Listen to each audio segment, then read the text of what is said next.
Assalamualaikum warahmatullahi wabarakatuh.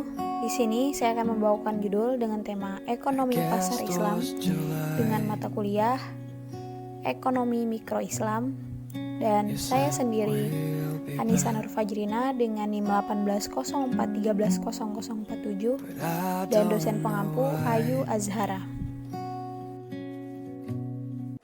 Apa yang dimaksud dengan mekanisme pasar Islam? Pasar adalah tempat bertemunya para penjual dan pembeli, dan mereka melakukan transaksi pertukaran jasa, uang, dan barang sesuai dengan keinginan mereka masing-masing. Jadi di dalam mekanisme pasar Islam, Islam menjelaskan secara lebih rinci cara bertransaksi secara baik dan benar sesuai syariat Islam. Di dalam Islam sendiri, tidak semua transaksi yang ada di pasar dapat dibenarkan, karena ada beberapa transaksi yang bertentangan dengan Al-Quran dan hadis. Konsep Islam menjelaskan bahwa pasar harus berdiri dari prinsip persaingan bebas. Namun demikian bukan berarti kebebasan tersebut berlaku mutlak. Akan tetapi, kebebasan yang dibungkus oleh frame syariah seperti transaksi yang dilakukan secara benar dan tidak masuk dalam riba untuk mencari keuntungan. Mekanisme pasar diartikan bahwa harga bergerak bebas sesuai hukum permintaan dan penawaran, disebut supply and demand. Jika supply lebih besar dari demand, maka harga akan cenderung rendah. Dan begitupun jika demand lebih tinggi sementara supply terbatas, maka harga akan cenderung meningkat. Mekanisme pasar diartikan bahwa harga bergerak bebas sesuai hukum permintaan dan penawaran, yaitu supply and demand. Islam mengatur agar persaingan di pasar dilakukan dengan adil. Setiap bentuk yang dapat menimbulkan ketidakadilan itu dilarang, yakni talaki rukban, yang mana seseorang mencegat orang desa sebelum sampai ke pasar untuk membeli barang tersebut dengan harga yang murah. Selanjutnya, mengurangi timbangan dan menyembunyikan barang yang cacat. Jadi, dalam perspektif Islam, pasar yang selama ini berkembang, khususnya di Indonesia, hanya tertuju pada upaya pemaksimalan untuk mencari keuntungan. Jadi dalam ekonomi itu mengacu kepada konsep maslahat dan menjunjung tinggi asas-asas keadilan. Selain itu pula menekankan bahwa pelakunya selalu menjunjung tinggi etika dan norma hukum dalam kegiatan ekonomi. Dalam hal mekanisme pasar dalam konsep Islam akan tercermin prinsip syariah dalam bentuk nilai-nilai yang secara umum dapat dibagi dalam dua perspektif, yaitu makro dan mikro.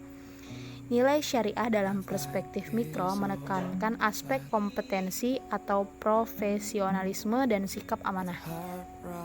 Sedangkan dalam perspektif makro, nilai-nilai syariah menekankan aspek distribusi, pelarangan riba, dan kegiatan ekonomi yang tidak memberikan manfaat secara nyata kepada sistem perekonomian. Oleh karena itu, dapat dilihat secara jelas manfaat sistem perekonomian Islam dalam pasar yang ditunjukkan tidak hanya kepada warga masyarakat Islam, melainkan kepada seluruh umat manusia, yaitu rahmatan lil alamin. Oleh karena itu, dalam perspektifnya sendiri, kita dilarang untuk mencari keuntungan sebesar-besarnya dan cenderung terfokus pada kepentingan sepihak. Oleh karena itu, sistem tersebut nampaknya kurang tepat dengan sistem ekonomi syariah yang menekankan konsep manfaat yang lebih luas pada kegiatan ekonomi, termasuk di dalamnya mekanisme pasar.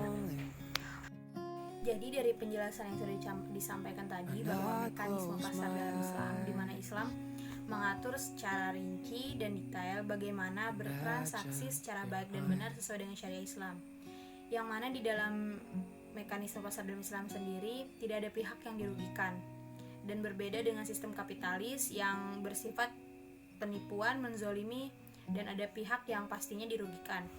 Selanjutnya ke pertanyaan.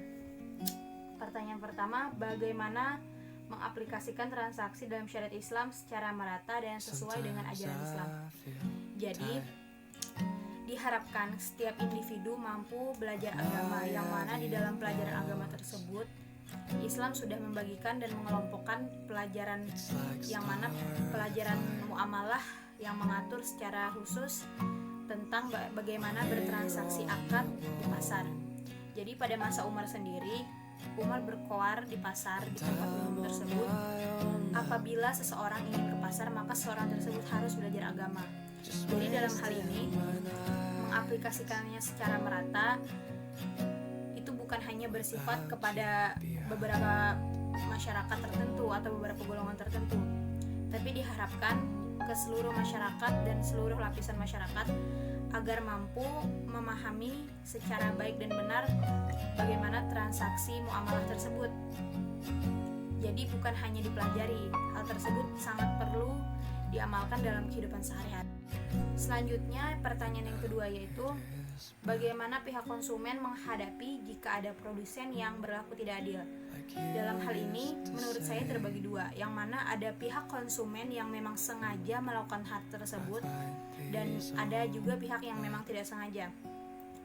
Pihak yang sengaja dapat dikategorikan seperti pedagang yang apabila membeli sesuatu, ia minta ditambahkan takaran atau timbangannya, dan apabila menjual barang atau sesuatu, barang tersebut dikurangi timbangannya, kadar timbangannya. Jadi hal tersebut sangat dilarang, yang mana sudah dijelaskan di dalam Al-Quran dalam surah Al-Mutaffifin ayat 1-3 bahwa hal tersebut sangat dilarang dalam Islam, karena yang pastinya merugikan bagi pihak konsumen. Selanjutnya, yang tidak disengaja seperti misalnya orang yang berjualan gorengan atau pentol yang mana ukuran tersebut tidak dapat disamakan. Dalam hal ini, kita sebagai konsumen dapat mentolerir karena hal tersebut bukanlah kesengajaan dari pihak pedagang. Sekian, terima kasih. Assalamualaikum warahmatullahi wabarakatuh. Wabillahi taufiq wal hidayah waridho wal inayah. Assalamualaikum warahmatullahi wabarakatuh. Semoga apa yang sudah disampaikan tadi dapat berguna dan bermanfaat.